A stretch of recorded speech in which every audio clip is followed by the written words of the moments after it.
express that.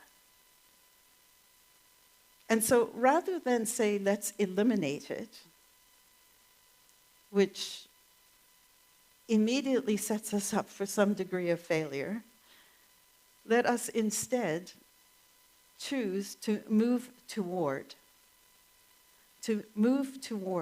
an idea where we speak more nicely, where we talk more nicely, more often.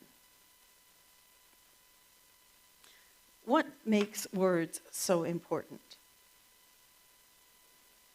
What is it about words? Well, we all know how much we can create with words. Some of us may have been fortunate enough to have a person in our life who said just a few words of encouragement to us when we needed it. Or we may have had someone in our life who said something that cut us to the quick.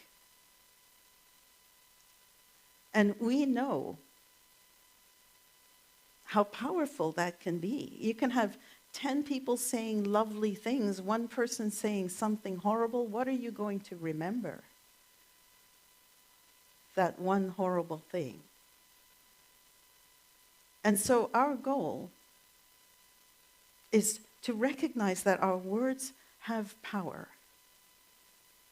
And some of my favorite lessons about words in the Christian scriptures are from the book of James, who some believe was the brother of Jesus. And what he said, he likened words to the bit in the mouth of a horse. You know how you put a bit in the mouth of a horse? When we put bits into the mouths of horses to make them obey us, we turn the whole animal. That's what he sees as the power of words. It's like a bit. It's strong enough to shift something massive. And then he goes on to say, take ships as an example. Although they are so large and are driven by strong winds, they are steered by a very small rudder, wherever the pilot wants to go. Likewise, the tongue is a small part of the body, but it makes great boasts. I just found that so cool when I read it. Then he goes on to say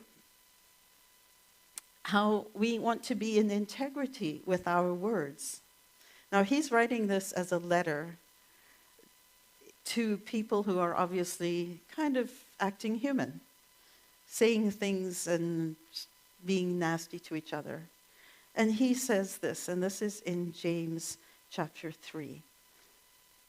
With the tongue we praise our Lord and Father, and with it we curse human beings who have been made in God's likeness. Out of the same mouth come praise and cursing. My brothers and sisters, this should not be. Isn't that wise?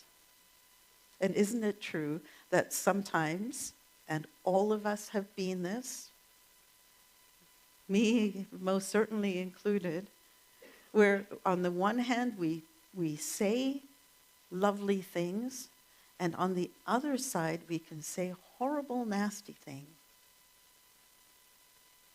Let's encourage nicer talking. In Proverbs, in the Hebrew scriptures, we are told that death and life are in the power of the tongue. And what we know, when we were kids, we heard sticks and stones may break my bones, but words will never hurt me. Remember that saying? Which we said to try and pretend that words break your heart. And what it really should be is sticks and stones will break my bones and words will break my heart. So how do we move towards speaking more kindly? Well, in his book, 7 Principles for Making Marriage Work, Dr. John Gottman who has done amazing research in Seattle, amazing, like world-leading research on relationships and marriage. And over the course of 20, 30 years by now, probably, he's followed certain couples and followed how they behave and how they treat each other. And he identified what he calls the 4 horsemen of the apocalypse for relationships. And now his work is in marriage, but recognize that this is true for any relationship. The 4 things that are the harbingers of death for a relationship, that they will harm a relationship. The first is, and so the reason I'm telling you this is not to bring you all down. It's to educate a little and share information about how damaging some of our human tendencies can be. And we're not alone. James spoke about it 2,000 years ago. And Proverbs was how many hundreds of years prior to that? Humans speak. And when they speak, they can either uplift or they can take down. Life and death are in the power of the tongue. So, for your information, the first is criticism. Expressing disapproval, which is sometimes, this is my words now, sometimes disguised as constructive criticism. And I see some of you laughing. According to the dictionary, criticism is the construction of a judgment about the negative qualities of someone or something. Doesn't that just make you feel icky even thinking about that? So that's like level 1. Next is contempt. That's when the feeling that a person or a thing is beneath your consideration, that they are worthless, deserving of your scorn. And we've all done it. Then, defensiveness, righteous indignation, or innocent victimhood, which is really just a way of protecting ourselves, putting up a wall so that we don't get hurt. So what we try and do is explain away why we did things a certain way. Defensiveness. We need not have to do that. And then finally, stonewalling. Stonewalling is just a fancy word for shutting down. It's when it's like, doors closed, I'm not even listening anymore. So these 4 things, when we see them happening in our relationships, we want to be aware of them. Criticism, who doesn't criticize? Let's try not to do that. Contempt, that's if we must say something to someone, let's make sure we're addressing the behavior, not the person, and making them get the sense that they are less than. Defensiveness, which is an indication that a person is feeling attacked. If there was no attack, there would be no need for defense. And stonewalling, where you go, I'm done, I'm out. There's this refusal to communicate or to cooperate. The reason these things are so important is because they lead to messages that we internalize. And Peggy O'Mara, who was the editor and publisher of Mothering magazine for many years, said this: the way we talk to our children becomes their inner voice.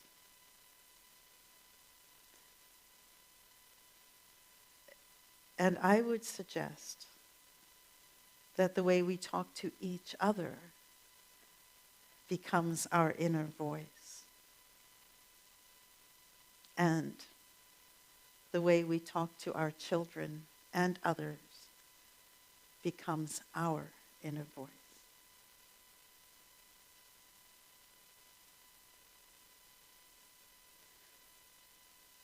So does that mean, though, that there are times when we're frustrated, there are times when we're upset, that we need to say something to someone, or we feel the need that we should share? Does it mean that we're not allowed to do that anymore? Of course not. In fact, the worst thing you can do, in my opinion, is to pretend that everything is okay when it isn't. Because what happens then is we're suppressing those feelings that we're having. And just like anything that gets pushed down, at some point it's going to bubble over and it's going to overflow into something that at times can seem quite outrageously out of proportion to whatever the triggering event was. So please, don't do that. Because what will happen then is you'll say to yourself, oh, I shouldn't feel angry. I need to not be upset. And what will happen when you do that is that ends up being your own negative talk. Marshall Rosenberg, who is the person who introduced the idea of nonviolent communication, and I think I'm going to do a couple of weeks on that in April. But he said that should and have to are the most destructive concepts in our language. Accept what you're feeling. Accept that I was feeling upset earlier, scared earlier. There's a part of me that was aware that I was in a public place. Get it under control. And there's another part of me that was aware that I needed to allow, or wanted to allow, that wisdom would allow my upset to have its place, and that I would come out of it and be able to function.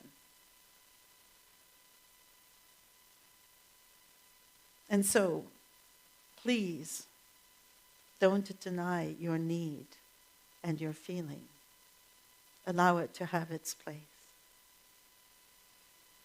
So you see this slide behind you now, and this is part of my birthday song going backwards. When peace isn't there, take time to be still and question your thinking. What other idea could add more peace? Second, it's the unity principles going backwards, living them. So if you're in a place where you're upset, then what can you do? If you find yourself in this place where you're judging, what can you do? The very first thing that I want you to think about is to create a place that is safe. Safe for you and safe for the other person. That means backing off on the criticism, erasing contempt, catching yourself. If there is a place of safety, there will be no need for defensiveness. And things would never escalate to complete shut-off. They may move to, I need a little bit of time to restore myself, and then I'll come back and talk to you. So, find a way to make it safe for someone to disagree with you, or for you to express a disagreement with someone else without taking down their sense of self-worth. And how do you do that? This is the most brilliant guide I can think of. First, ask the question of yourself. Is what I'm about to say true? Is it really true? Do I absolutely know that it is true? Chances are, if it has the word should or must or need to, it isn't absolutely true. It is true from your perspective. So, is it true? Next, is it helpful? Is it helpful?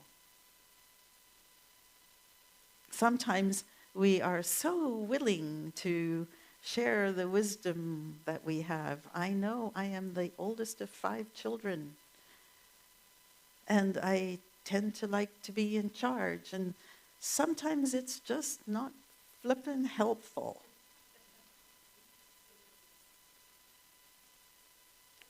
So ask yourself the question, is this actually going to add? Is it going to uplift? Or is it going to take down?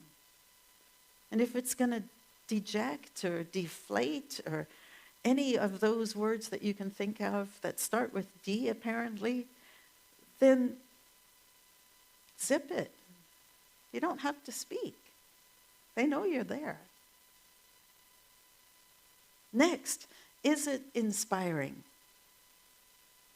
And this, in some ways, relates to that safety idea. Because inspiring means that it's not just a monologue, it's a dialogue. It's not just a diatribe, it's a discussion. Is it something that sees the person where they are and lifts them up to a new possibility? Is it necessary? Well, here's the guideline that I've been trying to live by, and I kind of suck at it, but I do try. And that is, was I asked for the opinion? And if the answer is no, then zip it. And to borrow from what is said in the disability community, nothing without them, nothing about them without them.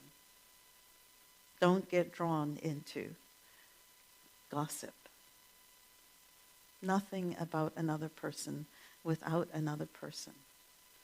There are rare exceptions for this, but they have to be very carefully managed.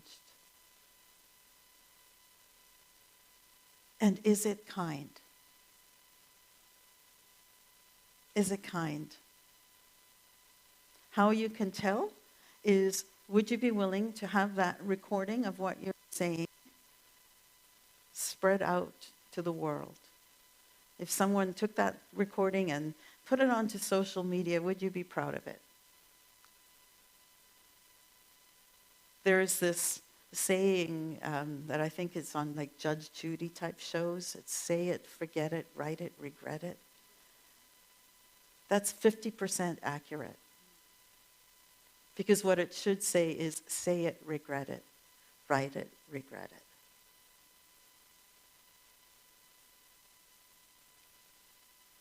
How would you feel before you speak? How would you feel if you were on the receiving end of whatever it is that you're saying? What's your tone? More can be said with tone than with words.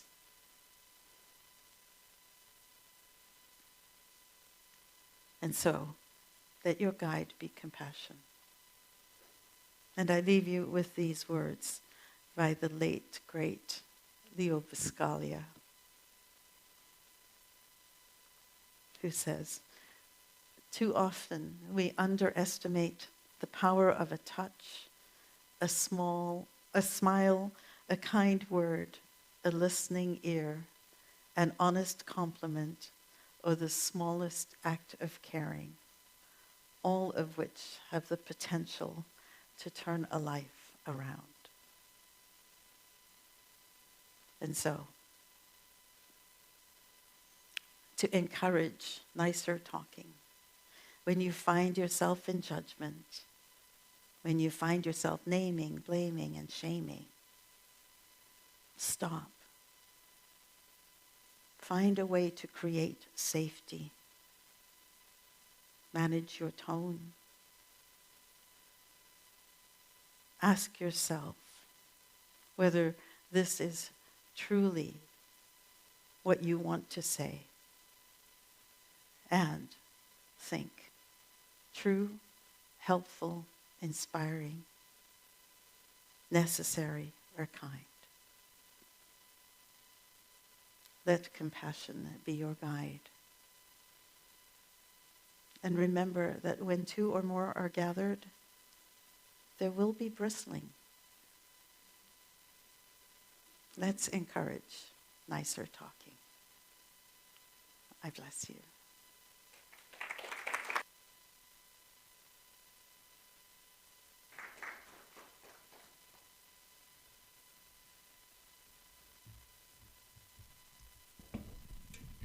Thank you, Reverend Rona. That was beautiful and very inspiring. I have a lot to do. So this is a song. We're going to sing it together. It's called All That I Need Comes to Me. And it's a song by Michael Gott. So I invite you to stand, dance around. Yeah.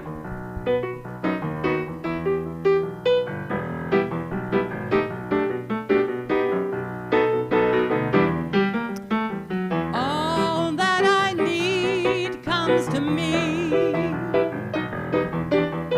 all that I need comes to me. The light of love and grace shines upon my face.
I'm here to tell you what's happening. It's hard to get my mind off Roy and Julie. I came here from another church, a United Church, and I was looking for something I wasn't getting there, and I came in.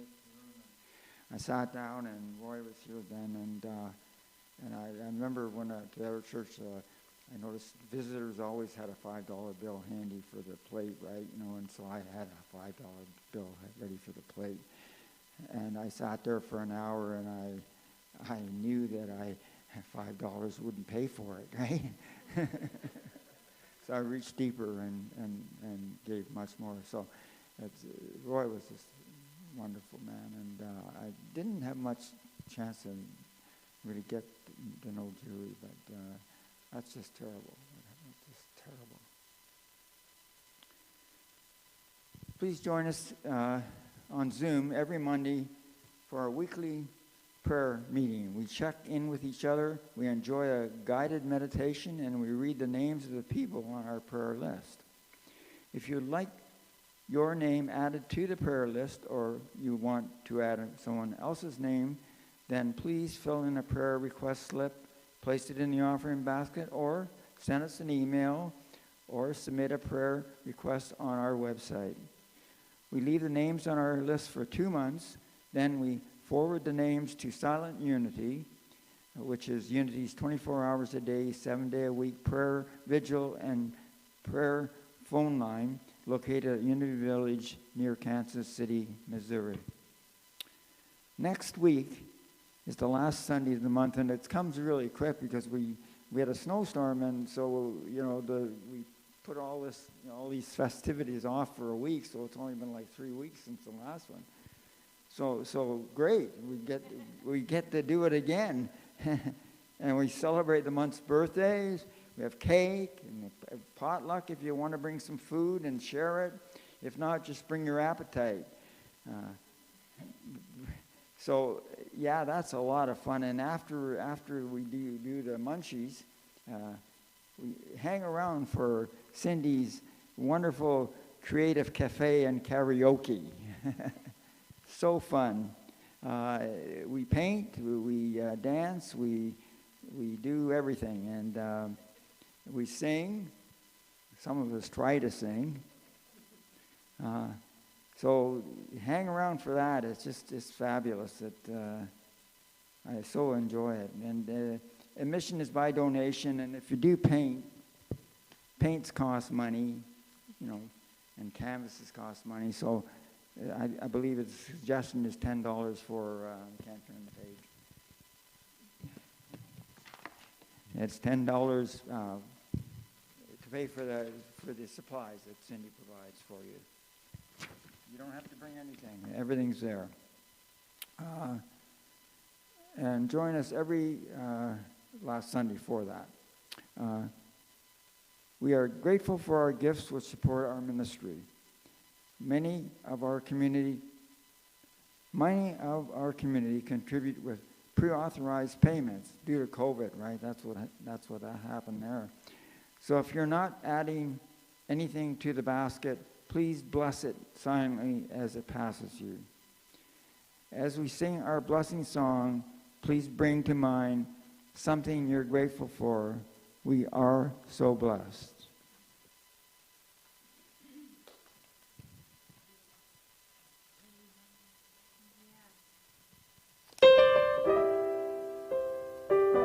And you all know this one really well.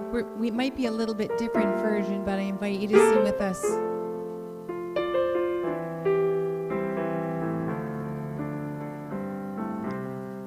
I am so blessed, I am so blessed, I am so grateful for all I have.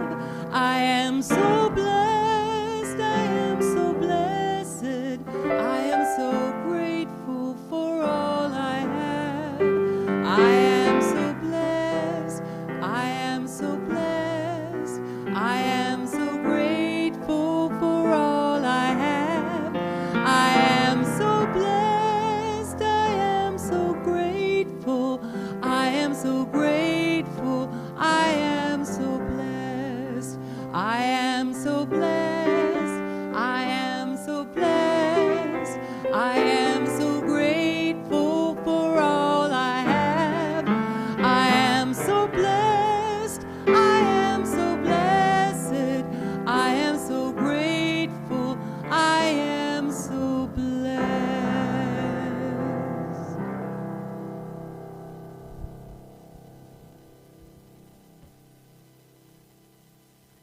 And we are grateful and blessed. Blessed by this amazing musician team. Leora, thank you. Jay. It has been a delight that you are here with us. Thank you for inviting us. We've enjoyed meeting you. You have a beautiful community. We felt it similar to Ron. This is my first time here in your sanctuary, and you can feel the love flowing over. You have open doors, so that's a beautiful thing. So I wish you all the best in your ministry here. It's a beautiful space, and you have lots to be proud about and to support and develop. So, yes. Yeah, beautiful. And we look forward to having you back. Oh, thank you. This is not a one-time thing. And thank you all for being here today, and thank you for all who support this ministry every week with audio-visual. Our team over there, Glenn is on sound, and Cliff is on camera. And our greeting team, we have Greta here today, and we had Sharon. Thank you for being here. Barb for helping and organize the tables and putting the blankets out. You'll notice that there are blankies, and that's because we want to, between the blankies and the stuffies, we want to make sure that everyone feels cozy here. Make yourself at home. And Ronnie and Diane, thank you for your platform today. And thank you all. Shall we see if we can move into a circle and to sing the peace song? And Gladys, we'll make sure that we energetically encircle you with our love and peace. Peace song, and then the prayer for protection.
join us for coffee, everyone. And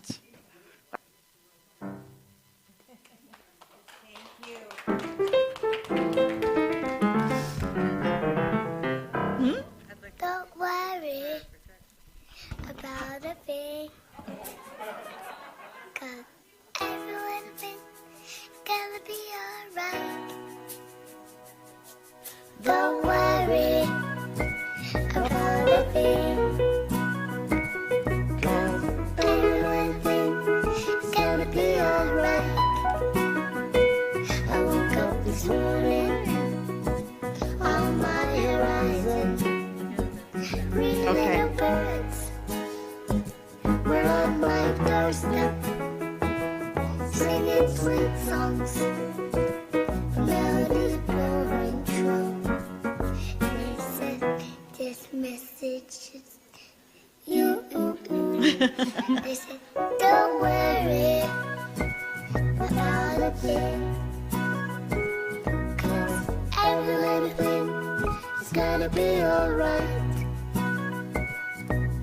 Don't worry about a thing, 'cause every little thing is gonna be alright."